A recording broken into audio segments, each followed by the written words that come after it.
Hello friends, welcome to the Lotus Point. आज हम इस वीडियो में बात करेंगे कि अपील फाइल करने के बाद आपको क्या प्रोसेस करना होता है। अगर आपको जीएसटी डिपार्टमेंट से कोई नोटिस इश्यू हुआ है और आपके रिप्लाई से ऑफिसर एग्री नहीं होते हैं, तो आपको नोटिस के सामने ऑर्डर इश्यू कर देते हैं। अगर आप ऑर्डर से सहमत होते हैं, तो आप उस ऑर्डर के अगेंस्ट में आप पेमेंट कर सकते हैं। अदरवाइज आप ऑर्डर के अगेंस्ट में अपील फाइल कर सकते हैं। ऐसे में आपको जो टैक्स लायबिलिटी है उसका 10% आपको अपील फाइल करते समय पेमेंट करना होता है, जिसको आप कैश लेजर और क्रेडिट लेजर दोनों में से आप यूटिलाइज करके उस 10% अमाउंट को आप पे कर सकते हैं। हमने हमारी पिछली वीडियो में बताया था कैसे आप अपनी अपील खुद से फाइल कर सकते हैं। बहुत इजी प्रोसेस है। अगर आप कोई भी ऑर्डर के सामने आप अपना अपील फाइल करना चाहते हैं, तो आप हमारी अपील वाली वीडियो को देख के आप खुद से अपनी अपील को फाइल कर सकते हैं। अब हम इस वीडियो में अपील फाइल करने के बाद क्या प्रोसेस होता है उसको हम समझने वाले हैं। जैसे ही आप अपनी अपील फाइल कर देते हैं, तो तुरंत ही आपके केस के सामने अपीलेट अथॉरिटी नियुक्त नहीं हो जाता है। इस केस के लिए कम से कम 3 महीने का समय लगता है। तो जब भी आप अपना अपील फाइल करते हैं, तो आपको मिनिमम 3 मंथ्स आपको वेट करना होगा, जब तक आपके केस के सामने किसी अपीलेट अथॉरिटी को नियुक्त नहीं कर दिया जाता है। 3 माह के अंदर आपके केस के अगेंस्ट में अपीलेट अथॉरिटी नियुक्त हो जाता है, जिसका एक्नॉलेजमेंट आपको जीएसटी पोर्टल पे ऑनलाइन शो हो जाता है। आप जैसे ही अपना अपील फाइल करते हैं, तो डिपार्टमेंट उस केस की स्टडी करता है और आपका जो भी जुरिडिक्शन आपका लगता है, उस डिपार्टमेंट में आपके केस को अलॉट कर दिया जाता है। इस काम के लिए डिपार्टमेंट को एटलीस्ट 3 महीने का समय लगता है। 3 महीने के अंदर आपके केस की स्टडी करके उस केस के अकॉर्डिंग आपको ऑफिसर अलॉट कर दिया जाता है। जैसे ही आप अपना अपील फाइल कर देते हैं, तो 3 महीने के अंदर आपकी अपील एडमिट हो जाती है, जिसको आप ऑनलाइन लॉगिन करके भी देख सकते हैं। ये आपने अपील फाइल किया था, जो अपील एडमिटेड हो गई है, उसका रेफरेंस नंबर और डेट ऑफ इश्यूएंस कि कब आपकी अपील एडमिट हुई थी, इस डिटेल पे आप जाके व्यू कर सकते हैं। जैसे ही आप अपील एडमिटेड पे आप टिक करते हैं, तो यहाँ पे अपील से रिलेटेड सारी इंफॉर्मेशन ओपन हो जाती है कि यहाँ पे आपकी एप्लीकेशन कौन सी है। आपको अपील के सामने कोई नोटिस इश्यू हुआ है, तो उसकी डिटेल आप यहाँ पे देख सकते हैं। इसके सामने अगर आपने कुछ रिप्लाई दिया है, तो उस डिटेल्स को भी आप यहाँ पे देख सकते हैं। यहाँ पे अगर आपको अपील के सामने कोई ऑर्डर इश्यू हुआ है, तो उस केस को भी आप यहाँ पे देख सकते हैं। अगर आप रेक्टिफिकेशन करना चाहते हैं या अपील के सामने कुछ एडिशनल डॉक्यूमेंट इश्यू हुआ है, तो उस चीज को आप यहाँ पे देख सकते हैं। अगर आपको लगता है कि अपील में बहुत टाइम लग गया है, आगे इस प्रोसेस में और टाइम लगने वाला है, तो आप अपनी एप्लीकेशन को विड्रॉल भी कर सकते हैं। इसके बाद आता है रिमांड डिटेल्स। अगर यहाँ पे ऑफिसर कुछ रिमांड डिटेल्स फिल करते हैं, तो वो आप यहाँ पे देख सकते हैं। तो सबसे पहले हम देखते हैं कि यहाँ पे हमने जो एप्लीकेशन की थी, जिसकी सारी बेसिक इंफॉर्मेशन यहाँ पे आ गई है कि आपने अपीलेट अथॉरिटी को क्या अपील की थी, उसके साथ आपने क्या एनेक्सर अटैच किए थे, अपील के सामने आपको कौन सा डिमांड ऑर्डर इश्यू हुआ था जिसके बिहाफ पे आपने अपील फाइल की है, और उस ऑर्डर के सामने आपने क्या रिप्लाई दिया था जिससे ऑफिसर हो सकता है सेटिस्फाई नहीं हो, और आपने यहाँ पे कितना परसेंट अमाउंट है जो आपने यहाँ पे अपील फाइल करते समय पे की थी। अब हम देखते हैं कि कौन सा ऑर्डर हमें इश्यू हुआ था, उसके सामने हमने क्या रिप्लाई दिया था, कैसे हमने अपील को प्रोसेस किया और हमें कैसे हमारा अपीलेट अथॉरिटी प्राप्त हुआ। यहाँ पे आप देख सकते हैं कि सबसे पहले आपको ऑफिसर एक नोटिस इशू करता है। वो स्पेसिफिक टाइम पीरियड दिया रहता है कि उस स्पेसिफिक टाइम पीरियड के अंदर आपको उस नोटिस का रिप्लाई देना होता है। अगर आपने जो रिप्लाई दिया है उससे अगर आपका ऑफिसर सेटिस्फाई हो जाता है, तो ये केस को यहीं पे क्लोज कर सकते हैं। बट अगर आपको लगता है कि आपका ऑफिसर आपके रिप्लाई से सेटिस्फाइड नहीं है, तो वो इसके सामने DRC-07 इश्यू कर सकता है, जिसमें आपको पूरा ऑर्डर पास कर देगा, जिसमें आपकी टोटल टैक्स लायबिलिटी कितनी है, उसके ऊपर वो पीरियड से लेके अभी तक का इंटरेस्ट कितना होता है, और जो पेनल्टीज लगने वाली है उस डिटेल्स के बारे में ब्रीफ दिया रहता है कि आपकी टोटल लायबिलिटी इतनी होती है। अगर आप इस ऑर्डर से सहमत हैं, तो आप इस अमाउंट को आप पे करके अपने ऑर्डर को क्लोज करवा सकते हैं। अदरवाइज आपको अगर लगता है कि ऑफिसर ने बहुत ज़्यादा डिमांड कर दी है, तो आप इसके सामने अपनी अपील फाइल कर सकते हैं। यहाँ पे हमने उस नोटिस के सामने हमने हमारा रिप्लाई बनाया था कि हम हमारे हिसाब से ये डेटा प्रेज़ेंट कर रहे हैं कि जिसमें आपने जो लायबिलिटी निकाली है, वो एक्चुअल में उतनी लायबिलिटी है ही नहीं। हमारे हिसाब से लायबिलिटी इतनी बनती है। तो हम हमारी वर्किंग जो भी है हमने उनको बना के प्रेज़ेंट की थी। उसके बाद उनका दूसरा पॉइंट था कि आपने आईटीसी ज़्यादा ले लिए, तो हमने यहाँ पे उनका कंपैरिज़न का एक टेबल बना दिया जिसमें एज़ पर आईटीसी कितनी थी और हमने कितनी अवेल की है। तो जो 2A के हिसाब से आईटीसी थी वो हमने एक्चुअल में कम ही क्लेम की है। और अगर हमारा जो ऑडिटेड डेटा है उससे हमने आईटीसी को ज़्यादा क्लेम कर लिया है, जो हमने नेक्स्ट ईयर में जो टाइम पीरियड होता है उस टाइम पीरियड के पहले हमने उस आईटीसी को रिवर्स कर दी थी। बट वो ऑफिसर अगर कोई भी बात से या कोई भी कारण से वो एग्री नहीं होते हैं, तो वो सामने अपना ऑर्डर इश्यू कर सकते हैं। वो जैसे ही अगर ऑर्डर इश्यू करते हैं, आपको अगर लगता है कि हम ये ऑर्डर पे नहीं कर सकते, ये गलत है, तो उसके सामने आप अपनी अपील फाइल कर सकते हैं। तो हमने हमारी पिछली वीडियो में पूरा डिटेल में बताया था कि कैसे नोटिस आता है, कैसे आपको उसका रिप्लाई करना होता है, कैसे ऑफिसर डीआरसी 07 इश्यू करता है और कैसे आप अपना अपील फाइल कर सकते हैं। और यहाँ तक भी हमने बताया था कि आप अपनी जब भी अपील फाइल करते हैं, तो उसमें आपको 10% जो आपकी बेसिक टैक्स लायबिलिटी है उतना आपको अमाउंट पे करना होता है।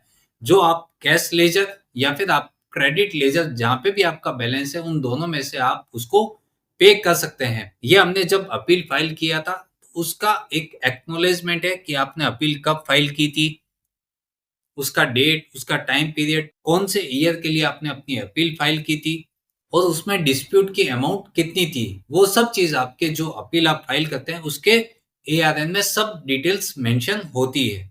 आप यहाँ पे देख सकते हैं कि ऑफिसर ने टोटल कितनी डिमांड की थी, उसके बाद आपको कितना अमाउंट पे करने के लिए उन्होंने डीआरसी 07 इश्यू किया था। और हमने यहाँ पे जो प्री डिपॉजिट अमाउंट होती है, जो ओनली 10% ऑफ टैक्स लायबिलिटी, जो बेसिक टैक्स लायबिलिटी है, उसमें आपको इंटरेस्ट और लेट फीस या फिर पेनल्टीज को काउंट नहीं करना है। जो आपकी बेसिक टैक्स लायबिलिटी है, इसका आपको 10% अमाउंट आपको पे कर देना है, जो हमने यहाँ पे 10% अमाउंट पे कर दिया है। आप यहाँ पे देख सकते हैं, इसको आप कैश या फिर क्रेडिट लेजर दोनों में से आप इसको सेट ऑफ कर सकते हैं। उसके बाद हमने हमारी अपील कब फाइल की थी, वो डेट आपको यहाँ पे मेंशन हो जाएगी। तो ये तो था कि आपका नोटिस इश्यू होने से लेके आपने अपनी अपील फाइल करने तक क्या-क्या स्टेप्स किए हैं, उसकी ये डिटेल्स थी। अब हम समझते हैं कि हमने हमारी अपील फाइल की थी 24 नवंबर 2023। तो इसको आपको 3 महीने तक तो एटलीस्ट आपको वेट करना होगा। 3 महीने के अंदर-अंदर आपको जो भी आपका केस है, वो एक अपीलेट अथॉरिटी एक नियुक्त किया जाता है। उसकी डिटेल्स आपको ऑनलाइन आप पैनल पे देख सकते हैं। आप यहाँ पे देख सकते हैं जो ऑर्डर्स है, उसके सामने आपकी अपील एडमिट हो गई है।